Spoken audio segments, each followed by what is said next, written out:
ये कहानी एक दयालु जलपरी की है जो कि पास के ही गांव में एक जंगल था। उसी जंगल किनारे एक नदी थी जिसमें वह रहा करती थी। उसे नदी में तैरना, इधर उधर फुदकना बहुत पसंद था।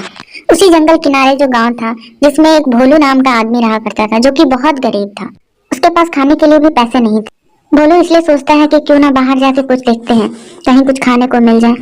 भोलू खाने की तलाश में मार्केट की तरफ बढ़ता है। तभी सब्जी ले लो, सब्जी ले लो, फल ले लो, ताजे ताजे फल। भोलू को बहुत भूख लगी होती है मगर उसके पास पैसे नहीं होते हैं। इसी वजह से वो वहां से आगे बढ़ जाता है। क्योंकि उसके पास पैसे नहीं थे इसलिए वो फल खरीद नहीं सकता। वह देखकर बहुत दुखी होता है, उसे बहुत जोरों की भूख लगी थी। वह वहां से उदास होकर आगे बढ़ने लगता है। आगे बढ़ते बढ़ते वह जंगल की ओर जाने लगता है। भोलू मार्केट से चलकर जंगल की ओर आ जाता है। उसे जंगल में भी कुछ खाने को नहीं मिलता है। वह सोचता है कि कहीं पेड़ पौधे हो, कुछ फल हो तो खा लेता, मगर वो भी।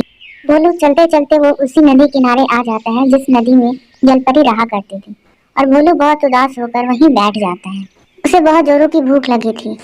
भोलू उदास होकर वहीं बैठा रहता है और भूख के कारण रोने लगता है। जोर जोर से रोने लगता है। उसे कुछ भी समझ नहीं आ रहा था, बस वह रोए जा रहा था। नदी के अंदर जलपरी सो रही होती है। भोलू के रोने की आवाज सुनकर जलपरी उठ जाती है। कौन है? कौन है जो इतनी जोर जोर से रो रहा है? जलपरी इधर उधर देखती है मगर उसे कोई भी दिखाई नहीं देता। इसलिए जलपरी पानी के ऊपर आने लगती है। जलपरी जब पानी के ऊपर आती है तो देखती है कि एक आदमी बहुत जोर जोर से रो रहा है। इधर उधर देखती है और पूछती है कि तुम कौन हो और क्यों रो रहे हो? यह देख भोलू घबरा जाता है और इधर उधर देखने लगता है। उसे कुछ भी समझ में नहीं आता है। जलपरी उससे बार बार पूछती है तुम कौन हो? भोलू को कुछ समझ नहीं आ रहा था। फिर वो उससे पूछता है कि आप कौन है और यहाँ क्या कर रही हैं? मैंने पहले आपको कभी नहीं देखा। आप यहाँ क्या कर रही हैं और कौन है? जलपरी से भोलू की बातों को सुन रही थी।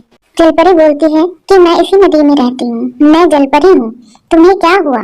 तुम क्यों इतने दुखी हो? तुम क्यों रो रहे हो? भोलू बोलता है मेरा नाम भोलू है और मैं बहुत गरीब हूँ और मुझे बहुत भूख लगी है। मेरे पास कोई पैसे नहीं है कि मैं खा सकूं। इतना कहकर भोलू उदास हो जाता है। तब जलपरी कहती तुम चिंता मत करो, मैं हूँ, मैं तुम्हारी मदद करूंगी। तुम यही इंतजार करो, मैं अभी आती हूँ। इतना कहकर जलपरी पानी के अंदर चली जाती है। जलपरी पानी के अंदर आती है और उसके पास बहुत सारा खजाना होता है। उन सभी खजानों को देखती है और उसमें से एक खजाने के डब्बे को उठा लेती है और उस खजाने के डब्बे को ऊपर लेकर आने लगती है। जलपरी खजाने के डब्बे को लेकर ऊपर आती और भोलू की ओर बढ़ती है। भोलू से कहती है ये लो, आज से तुम्हारी सारी गरीबी खत्म हो जाएगी।